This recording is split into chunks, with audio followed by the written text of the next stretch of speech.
নমস্কার দর্শক বন্ধুরা, আশা করি সকলেই ভালো আছেন। আমিও ভালো আছি। বন্ধুরা, আমাদের আজকের আলোচনা এক রহস্যময় ভয়ঙ্কর হ্রদকে নিয়ে, যেখানে জীবিত প্রাণী যদি একবার নামে সে আস্তে আস্তে পাথরের মূর্তিতে রূপান্তরিত হয়ে যায়।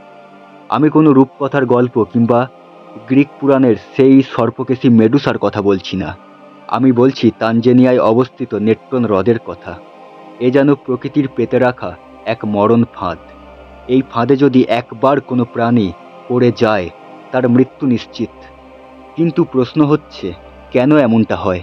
কী রহস্য এর মধ্যে লুকিয়ে রয়েছে? আজকে আমরা সেইটা নিয়েই বিস্তারিত আলোচনা করব। তাই সকলকে অনুরোধ, এই ভিডিওটা শেষ পর্যন্ত দেখুন। আর যদি ভালো লাগে অবশ্যই একটা লাইক দেবেন এবং এরকম নিত্য নতুন অজানা ভিডিও পেতে এই চ্যানেলটিকে সাবস্ক্রাইব করে রাখবেন। আর আপনার মতামতটা অবশ্যই কমেন্টে জানাবেন। তাহলে চলুন এবার শুরু করা যাক।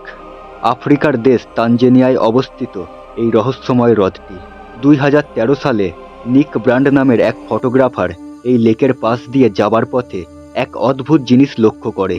সে দেখে এই লেকের চারপাশে অনেক পাখি ও ছোট ছোট প্রাণী পাথরের মূর্তির মতন পড়ে রয়েছে।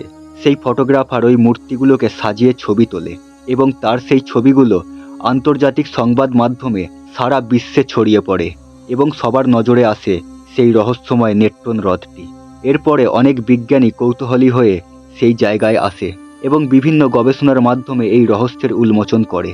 তাদের মতে এই নেট্টন হ্রদে প্রচুর পরিমাণে সোডিয়াম ও কার্বনেট মিশে রয়েছে, আর অত্যাধিক তাপমাত্রার কারণে এই হ্রদের জল লাল রঙের হয়ে থাকে। তাই যখন কোনো প্রাণী এই জলে পড়ে যায় এবং জল থেকে ওঠা মাত্রই কিছু সময়ের মধ্যেই তার শরীরের সমস্ত জল শুকিয়ে যায় এবং সেই সোডিয়াম ও কার্বনেট মিশ্রিত তরল পদার্থ তার শরীরে পাথরের মতন জমে যায়। আর সেই প্রাণীটা কয়েক ঘন্টার মধ্যেই অসম্ভব কষ্ট পেয়ে মৃত্যুর কোলে ঢলে পড়ে এবং কিছুদিনের মধ্যেই তার শরীরটা সম্পূর্ণ পাথরের মূর্তিতে পরিণত হয়। যদিও সেটা সত্যিকারের পাথর না হলেও দেখতে সম্পূর্ণ পাথরের মূর্তির মতনই লাগে।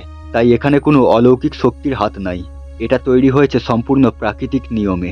কিন্তু এই সোডিয়াম ও কার্বনেট এই লেকের জলে এলো কিভাবে? এগুলো আসে আগ্নেয়গিরি থেকে, কারণ এই লেকের চারপাশে বেশ কয়েকটি ছোট বড় আগ্নেয়গিরি রয়েছে, যার মধ্যে অন্যতম অল ডৌনিও লেঙ্গাই নামের সবথেকে বড় এবং সবথেকে প্রাচীন এক আগ্নেয়গিরি। সেই আগ্নেয়গিরির লাভা এসে এই লেকের জলের সঙ্গে মিশে যায়। এবার যেহেতু এই লেকের সাথে কোনো নদী বা সাগরের যোগ নাই, সেই কারণে লেকের জল তার মধ্যেই সীমাবদ্ধ থাকে।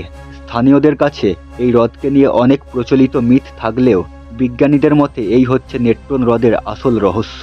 আগ্নেয়গিরির আগুন এনেছে সোডিয়াম ও কার্বনেট, আর বৃষ্টির জল বয়ে এনেছে মৃত্যুর রাসায়নিক। সেই রাসায়নিক তৈরি করেছে লেক নেট্টনের ভয়ঙ্কর সৌন্দর্য। কিন্তু মজার বিষয় হচ্ছে, এই মৃত্যুর মাঝে অনেক জীবনও শুরু হয়। লেসার ফ্লামিঙ্গো নামের এক পাখি প্রতি বছর এই হ্রদকে ঘিরে তাদের বংশ বিস্তার করে। এই নরক যেন তাদের কাছে সুখের স্বর্গ হয়ে গেছে। কিন্তু প্রশ্ন হচ্ছে, তাদের কোনো ক্ষতি হয় না কেন? কারণটা খুবই সহজ। তাদের শরীরের চামড়া, বিশেষ করে পায়ের দিকের চামড়া খুবই মোটা হওয়ার কারণে এই লেকের জল তাদের কোনো ক্ষতি করতে পারে না। সেই কারণেই তারা নিশ্চিন্তে এখানে বংশ বিস্তার করতে পারে। তো বন্ধুরা, এই ছিল আমাদের আজকের রহস্যময় ও ভয়ঙ্কর নেট্টন হ্রদের আসল রহস্য। তাহলে আবার দেখা হচ্ছে নতুন কোনো একটা অজানা ঐতিহাসিক রহস্যে ঘেরা ভিডিওর সঙ্গে। সবাই ভালো থাকবেন, সুস্থ থাকবেন। নমস্কার।